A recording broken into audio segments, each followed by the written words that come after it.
साजिद और ना जावेद दोनों विनोद जी के घर गए। उसने खून चूसा बच्चों को मारने के बाद। अगर आप मानव हैं, आप में मानवता है, तो उस दृश्य को देखकर आप भी निश्चित तौर पर रोए होंगे। नहीं, आप क्या कह रहे हैं कि मीडिया रिपोर्ट्स में ये बात चल रही है कि साजिद के बीवी प्रेग्नेंट है और उसके पहले भी 2 बच्चे होने वाले थे, तो नहीं हो। हिंदू महिला का हृदय। तो आम नागरिक अभी इस समय ये चाहता है कि साजिद के साथ साथ जावेद को भी मार देना चाहिए। ऐसे मान लीजिए कि आज ये आपके घर में हुआ है, कल उसके घर में हुआ, कल ये आपके घर में हो, किसी के घर में भी ये घटना हो सकती है। तो ऐसे समाज को बिल्कुल इस चीज के लिए जागरूक होना चाहिए कि कौन किसको अपने घर में बैठाना है, किसको। इतनी नफरत कहाँ से आ रही है, किस विचारधारा से आ रही है, इस बात को भी समझने की बहुत ज्यादा जरूरत है हमको। लेकिन इनकी हैवानियत देखिए, इनकी दरिंदगी देखिए कि 2 बच्चों का गला रेत दिया। अब हमें और आपको समाज को जागरूक करने की आवश्यकता है।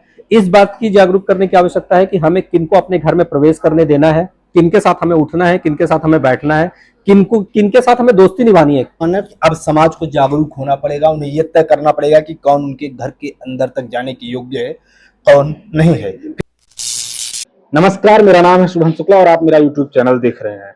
दोस्तों, अमूमन आप मुझे मेरे चैनल पर अकेले ही देखते होंगे, लेकिन आज मेरे साथ 2 अन्य लोग भी हैं, क्योंकि आज का मुद्दा ही ऐसा है जिसमें सामाजिक परिचर्चा बेहद जरूरी है। ये मसला ऐसा है जिसमें आपको, मुझे, इनको सबको बोलना चाहिए, सबको अपनी राय देनी चाहिए, सबको ये बताना चाहिए कि किस तरह से देश में नफरत की आंधी चल रही है और हम लोगों को उसकी भनक तक नहीं है। तो पहले मैं आपको अपने साथ जो मेरे साथ बैठे हुए उनसे परिचित करा दूं। ये नरेंद्र जी हैं, इनकी राजनीतिक विषयों में और करंट अफेयर्स में लेकर अच्छी पकड़ है। और ये हमारे साथ युवा आदित्य शुक्ला जी हैं, ये भी सामाजिक परिचर्चा में भाग लेते रहे हैं। तो मैं आपको बता दूं कि आज का मुद्दा हमारा उत्तर प्रदेश का निर्मम नृशंस बदायूं हत्याकांड है। आप सब जानते हैं कि बदायूं में किस तरह से जावेद और साजिद ने 2 मासूम बच्चों की हत्या कर दी, उनके गले को रेत दिया, और जो वहां का दृश्य है, चारों तरफ खून फैल गया। इतना गंदा माजरा, इतना घिनौना दृश्य, दिल को दहला देने वाला। जो भी व्यक्ति उस दृश्य को देख रहा है, उन मासूम बच्चों को देख रहा है, उनके आंखों से आंसू आ रहा है। अगर आप मानव हैं, आप में मानवता है, तो उस दृश्य को देखकर आप भी निश्चित तौर पर रोए होंगे, आपको भी दुख लगा होगा। आप भी सोचे होंगे कि कैसे कोई इतनी निर्मम तरीके से 2 बच्चों की जान ले सकता है। उन बच्चों का भी पूरा जीवन बचा हुआ था। इसी बारे में बात करने के लिए मैं हाजिर हुआ हूं। मैं आपको मामले की थोड़ी भूमिका बता दूं कि क्या मामला है, क्या प्रकरण है। इसके बाद इन दोनों लोगों से भी बात करूंगा और आपकी भी राय जानूंगा कि ऐसे मसलों पर, ऐसी नृशंस हत्याकांड पर आप क्या सोचते हैं। तो मामला उत्तर प्रदेश के बदायूं का है, जहां एक परिवार रहता था। विनोद सिंह की फैमिली बताई जा रही है। इनके 3 बच्चे थे और इन्हीं के जस्ट सामने साजिद और जावेद दोनों सगे भाई बताए जा रहे हैं। ये सैलून चलाते थे, यानी बाल कटिंग की दुकान, यानी बाल काटा करते थे। और इनका घर जस्ट सामने था किसके, विनोद जी के। विनोद के 3 बच्चे थे। 3 बच्चे इन दरिंदों को भैया कहा करते थे। तो बताया जा रहा है कि कल साजिद और ना जावेद दोनों विनोद जी के घर गए। उनकी पत्नी घर में थी, उनकी माँ घर में थी। इन्होंने उनसे कहा कि भाभी, मेरी बीवी भर्ती है, प्रेग्नेंट है, उसको बच्चा होना है, 5,000 रुपए की जरूरत थी। हिंदू महिला का हृदय, आज जैसे अमूमन आपके घर में माँ बहनें होंगी ही, पसीज गया। उसने बोला क्यों नहीं भैया, 5,000 रुपए आप ले लो। उसको 5,000 रुपए दी। फिर दरिंदे ने कहा कि चाय बनाइए, चाय पीनी है, और वो महिला अंदर चाय बनाने चली गई। और इसके बाद साजिद ऊपर दूसरे मंजिल पर चला गया, जहां उसने आयुष और आयुष के भाई आहान को, दोनों को ऊपर बुलाया और दोनों की गला रेत कर निर्मम हत्या कर दी। इस बीच इनका तीसरा बच्चा, जो दूसरे नंबर का बच्चा था, वो भी ऊपर था। साजिद उसको भी मारने दौड़ा। तब तक वो भाग कर नीचे आ गया और मां की पैरों को पकड़कर तेज तेज से रोने लगा, क्योंकि वो दृश्य जो देख रहा है, हम जैसे लोग देख रहे हैं, आप देख रहे हैं, तो आप विचलित हो रहे हैं। तो सोचिए, वो तो गवाह है, उसने तो सामने से देखा है। इस घटना के बाद साजिद और जावेद वहां से भाग गए, जिसके बाद जब पुलिस साजिद को गिरफ्तार करने गई तो उसकी तरफ से पुलिस टीम पर हमला कर दिया गया और इसमें साजिद की मौत हो गई है और बताया जा रहा है कि जावेद फरार है। घटना में और कई एंगल है। कोई ये भी बता रहा है कि साजिद के मुंह में मांस का चीथड़ा था, यानी ये कहा जा रहा है कि उसने खून चूसा बच्चों को मारने के बाद। हालांकि अभी इसकी जांच चल रही है, पुलिस ने इसको वेरीफाई नहीं किया है, पुलिस ने अभी इसको स्वीकार नहीं किया और पुलिस ने कहा कि इस मामले की जांच चली कि क्या वास्तव में उन्होंने खून पिया, और अगर खून पिया होगा तो सोचिए ये क्या था, क्या कोई जादू टोना था, ये कितना नृशंस था। नरेंद्र जी, आप क्या सोचते हैं कि इस घटना को लेकर आपका मन कितना विचलित हुआ, और इस दृश्य को देखने के बाद जब कल ये घटना संज्ञान में आई, उसके बाद आप क्या संदेश देना चाहते हैं समाज को? देखिए शुभम जी, सबसे पहले तो आपका धन्यवाद कि आपने इस चर्चा में हमें शामिल होने का मौका दिया। मैं बस इतना ही बताना चाहूँगा कि जो हत्या हुई है, कल जो बदायूं में हत्या हुई है, वो अपने आप में पूरे देश को शर्मसार करने वाली घटना है।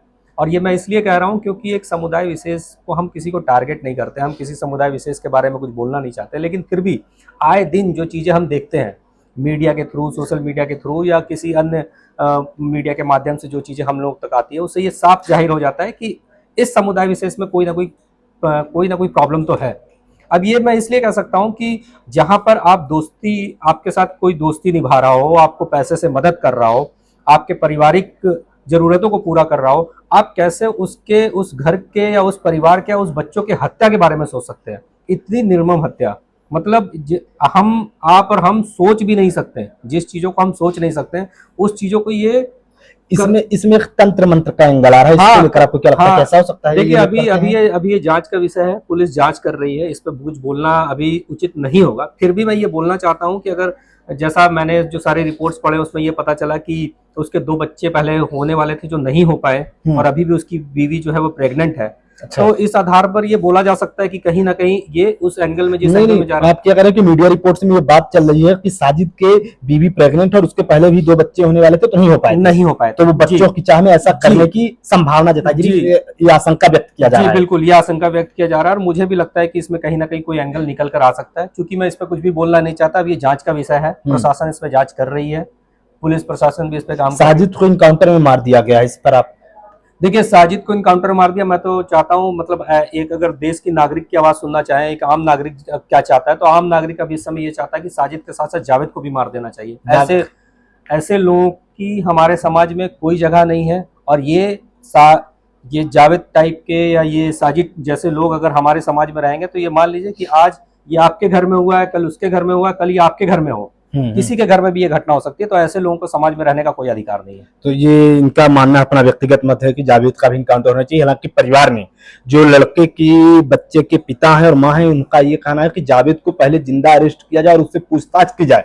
उनकी ये आशंका है कि आखिर ऐसी निर्मम हत्या उसने क्यों की। वो ये आशंका जाहिर करें कि क्या कहीं किसी के कहने पर तो ये अपराध नहीं किया गया, क्या कोई तीसरा भी है इस गेम के पीछे? आप भी अपनी राय बताएं, आप भी इस केस को अच्छे से देखें, अपने परिवार को, अपने घर को जागरूक करिए। मेरे साथ आदित्य जी हैं, युवा हैं, और चूंकि यूथ एक बड़ा रोल अदा करता है ऐसे मामलों, तो मैं आदित्य जी से पूछना चाहूंगा, आदित्य जी से बात करूंगा। इसको मैं आदित्य जी, जो कि 2 ही माइक है अपने पास। आदित्य जी, घटना को लेकर आप बताइए। जी, सबसे पहले तो बहुत बहुत धन्यवाद कि आपने ऐसी घटनाओं को उजागर किया है, हम लोग के बीच में आप चर्चा को इसको लेके आए हैं कि ऐसी घटनाएं हो रही हैं, इसके बारे में लोगों का क्या सोचना है। तो मैं ये मानता हूं कि इतनी दरिंदगी से जो ये घटना हुई है, जो ये हत्या हुई है, ये कहीं ना कहीं एक विचारधारा को दर्शाती है कि इतनी, हम और आप जो है ऐसे समाज से आते हैं जहां अगर हमारे पैर से चींटी भी कुचल जाती तो हम पूरा दिन इस चीज का पछतावा करते हैं कि हमसे ये घटना हो गई। और एक समाज जो है जहाँ पे जिस परिवार के साथ उठता बैठता है, वो उस व्यक्ति की, उस 11 साल और 6 साल के 2 छोटे छोटे मासूम बच्चों की इतनी निर्मम हत्या कर सकता है, ये सोच से भी अकल्पनीय है, परे है। तो ये बहुत ही, मतलब शर्मसार कर देने वाली घटना है और ये बिल्कुल बहुत ही खतरनाक है। समाज को जागरूक होना चाहिए, समाज को बिल्कुल इस चीज के लिए जागरूक होना चाहिए कि कौन किसको अपने घर में बैठाना है, किसको कैसे ट्रीट करना। क्योंकि देखिए, इस समाज में कहीं ना कहीं हम आप देख रहे हैं कि आए दिन ऐसी कुछ ना कुछ घटनाएं हमको सुनने को मिल रही हैं, और ये व्यक्ति समुदाय विशेष की तरफ से हो रही है। तो इतनी नफरत कहाँ से आ रही है, किस विचारधारा से आ रही है, इस बात को भी समझने की बहुत ज्यादा जरूरत है हमको। ये बिल्कुल सही बात है कि मासूम चेहरे पर कभी नहीं जाए, क्योंकि साजिद और जावेद भी चेहरे से दरिंदे नहीं दिखते, हैवान नहीं दिखते, लेकिन इनकी हैवानियत देखिए, इनकी दरिंदगी देखिए कि 2 बच्चों का गला रेत दिया, सोच कर रूह कांप जाती है। अगर आप ये समझिए कि अगर आपकी किसी परिवार से दुश्मनी है, उनके माता पिता से दुश्मनी है, तो उनमें उस बच्चों का क्या दोष है? 11 साल के और 6 साल के छोटे बच्चे। दुश्मनी का एंगल नहीं आया है, जो पीड़ित परिवार के माता पिता, उनका ये कह रहे हैं कि उनकी तो कोई दुश्मनी नहीं थी, तो परिवार के साथ तो कोई ऐसी बात ही नहीं थी कि उनकी आपस में दुश्मनी थी। बिल्कुल, परिवार तो कितना सपोर्टिव था, समर्थन कर रहा था। ये अब देखिए शुभम जी, अब सिंपल सी बात इतनी है कि समाज को जागरूक होने की आवश्यकता है। उनको ये डिसाइड करना पड़ेगा कि किनके साथ आपको उठना है, किनके साथ बैठना है और किसको अपने घर में रखना है। मैं जब माइक लगाऊंगा फिर इस बारे में आपसे भी बात करूंगा, क्योंकि माइक नहीं तो सकता आवाज में जाए। आप ये बताइए कि आज जो इनकाउंटर हुआ है साजिद को, उसको आप कैसे देखते हैं? इनकाउंटर की जो घटना हुई है, बिल्कुल उचित घटना हुई है। देखिए, जब तक समाज के अंदर एक खौफ नहीं फैलेगा कि हम किसी की हत्या करके जीवित रहेंगे और मौत से जाके जेल में मजे काटेंगे, जब तक ये खौफ नहीं पहुंचेगा कि अगर हम किसी की हत्या करते हैं तो हम भी उस जगह पर पहुंच सकते हैं, तो तब तक ये घटनाएं कुछ ना कुछ होती रहेंगी। और ये भी समझने की जरूरत है कि इतनी निर्मम हत्या के बाद हम उनको एक समुदाय विशेष हीरो मानता है, कुछ मानता है, उनके पीछे कोई विचारधारा रहती है। अभी तक की पुलिस कार्रवाई आपको सही लग रही है? अभी तक की जो कार्यवाही हुई बिल्कुल सही है। और एक पॉइंट जो आपने बोला था कि उनके माता पिता का, जावेद के माता पिता को कहना है कि जावेद को जिंदा पकड़ के, हाँ, नहीं, बच्चों के माता पिता, जिन बच्चों को जी मारा है, उनका ये मानना है कि जावेद को पकड़े। हाँ जी, जावेद को पकड़ के उस चीज को समझे कि हम इस परिवार व्यक्ति से क्या ऐसा, मतलब इसके पीछे का क्या मोटिव है, क्या कारण है कि ये घटना हुई है। क्योंकि कहीं ना कहीं किसी की हत्या करना सामान्य दूसरी बात है, पर इतनी निर्ममता से किसी की हत्या करना, ये किसी विचारधारा से प्रेरित है। मासूम बच्चों की, वो भी 2 छोटे मासूम। मैं इनके पास जाऊंगा, माइक इनके पास ले जा रहा हूँ। पुलिसिया कार्रवाई से आप कितना संतुष्ट है? पुलिस कार्रवाई देखिए शुभम जी, पुलिसिया कार्रवाई से तो संतुष्ट है, लेकिन मैं ये एक बात आपको स्पष्ट कर देना चाहता हूं आपके माध्यम से, आपके चैनल के माध्यम से, पूरे समाज को, पूरे देश को, कि अब हमें और आपको समाज को जागरूक करने की आवश्यकता है। इस बात की जागरूक करने की आवश्यकता है कि हमें किनको अपने घर में प्रवेश करने देना है, किनके साथ हमें उठना है, किनके साथ हमें बैठना है, किनके साथ हमें दोस्ती निभानी है। एक ये बहुत अच्छा उदाहरण है आज समाज के सामने कि वो उसका दोस्त था, इसीलिए वो घर में घुसा और उसने बच्चों की हत्या की। तो आपको और हमें अब एज अ समाज इस समाज को जागरूक करने की भी आवश्यकता है। और ये इस पॉइंट में मैं भी एक पॉइंट जोड़ना चाहूंगा कि आए दिन आप देखते हैं कि ऐसी घटनाएं होती है कि लोगों के संबंध आपस में बहुत अच्छे, सालों से संबंध अच्छे चले आ रहे हैं, पर सुनने में आता है कि उन्होंने किसी कारणवश से हाँ, हत्या कर दी। तो दोनों लोगों का ही मानना है कि अब समाज को जागरूक होना पड़ेगा, उन्हें यह तय करना पड़ेगा कि कौन उनके घर के अंदर तक जाने के योग्य है, कौन नहीं है। फिलहाल इस मामले में आपको अपडेट दे दूं कि पुलिस की जांच जारी है, मौके पर शांति है, भारी पुलिस बल मौके पर मौजूद है। कल लोगों की भीड़ ने साजिद की जो दुकान थी, नाई की जो दुकान खोला था, उसको भी आग लगा दी थी। और ये बताया जा रहा है कि मौके पर लोगों में काफी आक्रोश है और लोग ये जानना चाहते हैं कि आखिर इतनी दरिंदगी से मासूम बच्चों को तुमने क्यों मारा, इतनी हैवानियत क्योंकि। इसमें एक तंत्र मंत्र का जो एंगल आ रहा है, इसको लेकर भी अभी जांच चल रही है कि क्या कोई तंत्र मंत्र का एंगल था, क्या कोई खुद के बच्चे पैदा करने के लिए किसी के मासूम बच्चों को मार सकता है, उनकी हत्या कर सकता है, उनकी जान ले सकता है। फिलहाल विनोद जी के परिवार में दुखों का मातम छाया हुआ है और सिर्फ विनोद जी नहीं, मुझे लगता है कि यह केस देश दुनिया को एक संदेश देने वाला है, देश दुनिया की आंखें खोलने वाला है। एक समाज के रूप में, एक परिवार के रूप में आपको भी अब पहले से कहीं ज्यादा सचेत रहने की जरूरत है, क्योंकि ये नफरत कहीं आपके घर के आसपास भी हो सकती है, पहुंच सकती है। इसलिए सचेत रहें, जागरूक रहें, सावधान रहें। इस केस में हमारी लगातार नजर बनी रहेगी। वीडियो को खत्म करूं उससे पहले आपसे अपील है कि अगर आपने अभी तक मेरे चैनल को सब्सक्राइब नहीं किया है तो सब्सक्राइब कर लें। धन्यवाद।